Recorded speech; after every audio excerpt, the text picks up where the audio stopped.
بڑا ایک زبردست مسئلہ بتانے جا رہا ہوں، غور سے سنیے گا۔ ایک مرد ہے، اس نے اپنی بیوی کو طلاق دے دی، چھوٹا بچہ ہے جو دودھ پیتا ہے۔ طلاق کے بعد بیوی شوہر سے الگ ہو گئی، بچہ تو مرد کا مانا جاتا ہے، بیٹا یا بیٹی جو بھی ہے، بچہ تو باپ کا ہے، شرعاً باپ کا ہے۔ اب یہاں کیا کہا جا رہا ہے؟ ماں سے کیا کہا جا رہا ہے؟ عورت سے، کہ تمہاری گود میں تمہارے شوہر کا بچہ ہے، لیکن باپ نے یعنی شوہر نے طلاق دے دی ہے۔ عورت چاہے تو اس بچے کو اپنے شوہر کی گود میں ڈال دے، لے تیرا بچہ تو سنبھال، میں جا رہی ہوں، تو نے تو مجھے طلاق دے دی، تیرا بچہ میں کیوں پالوں؟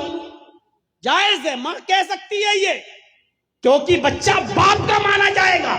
وہ الگ بات ہے کہ آج کل کی عدالتیں فیصلہ کر دیتی ہیں اور بچے سے پوچھتی ہے بیٹا تم کس کے پاس رہنا چاہتے ہو، بچے نے کہہ دیا ماں کے پاس، تو ماں کے پاس رکھا جاتا ہے، اور بچے نے کہہ دیا باپ کے پاس، تو باپ کے پاس رکھا جاتا ہے۔ وہ آج عدالتوں کا معاملہ الگ ہے، لیکن شرعاً بچہ باپ کا ہے۔ اب باپ کو حکم ہے کہ تم نے اپنی بیوی کو طلاق تو دے دی ہے، لیکن بچہ چونکہ چھوٹا ہے وہ اپنی ماں کا دودھ پیتا ہے، اس لیے بچہ تو اپنی ماں کا دودھ ہی پیے گا۔ یہاں عورت کو حکم ہے کہ وہ اپنے بچے کو دودھ پلانے سے منع نہیں کرے گی، اگرچہ وہ شوہر کا ہے، لیکن جب تک دودھ پیے گا تب تک عورت اس بچے کو دودھ پلائے گی، 2 سال دودھ پلائے گی۔ اور باپ کو حکم یہ دیا جا رہا ہے کہ جب تک وہ بچہ اپنی ماں کا دودھ پیے گا اس وقت تک اس کے کھانے کا، پینے کا، پہننے کا خرچہ پورا کا پورا باپ اٹھائے گا، شوہر اٹھائے گا اس کا۔ یہ مطلب ہدایت کا، وَعَلَى الْمَوْلُودِ لَهُ، جس کا وہ بچہ ہے اسی کے ذمہ ہے رزقہن وکسوتہن، اس عورت کو کھلانا اور پلانا اور پہنانا، یعنی کپڑا بھی شوہر دے گا اور کھانا پانی بھی اس کو وہی شوہر دے گا، جب تک وہ عورت اس کے بچے کو دودھ پلائے گی۔ لیکن یہ کھانا پینا اور خرچہ کتنا دے گا شوہر؟ بالمعروف، سماج میں جو چلن ہے، سماج میں جو دستور ہے وہ خرچہ دے گا۔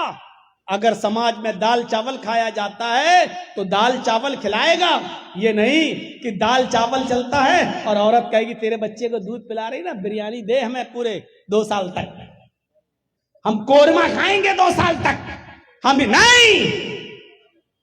غور کیجئے، ادھر بھی اسراف اور فضول خرچی سے منع کر رہا ہے اسلام۔ کیا کہہ رہا ہے؟ رزقہن وکسوتہن بالمعروف، کپڑا بھی پہناؤ گے تم، لیکن جو سماج میں چلتا ہوگا، اگر 500 روپے کی ساڑی چلتی ہے تو 500 روپے کی ساڑی تمہیں دینا ہے، اگر 500 روپے کا کپڑا چلتا ہے تو 500 روپے کا کپڑا تمہیں لے کے دینا ہے۔ سماج میں جس چیز کا چلن ہے اس کے حساب سے، یہ نہیں کہ وہ 50,000 کا سوٹ مانگے گی تو 50,000 کا سوٹ لا کر آپ دو گے، نہیں۔ تو یہاں پر بھی اسراف سے منع کیا ہے۔ میرے بھائیوں، جب فضول خرچی دین کے کام میں جائز نہیں ہے تو ناجائز کاموں میں اور غیر شرعی کاموں میں کہاں سے جائز ہو جائے گی فضول خرچی؟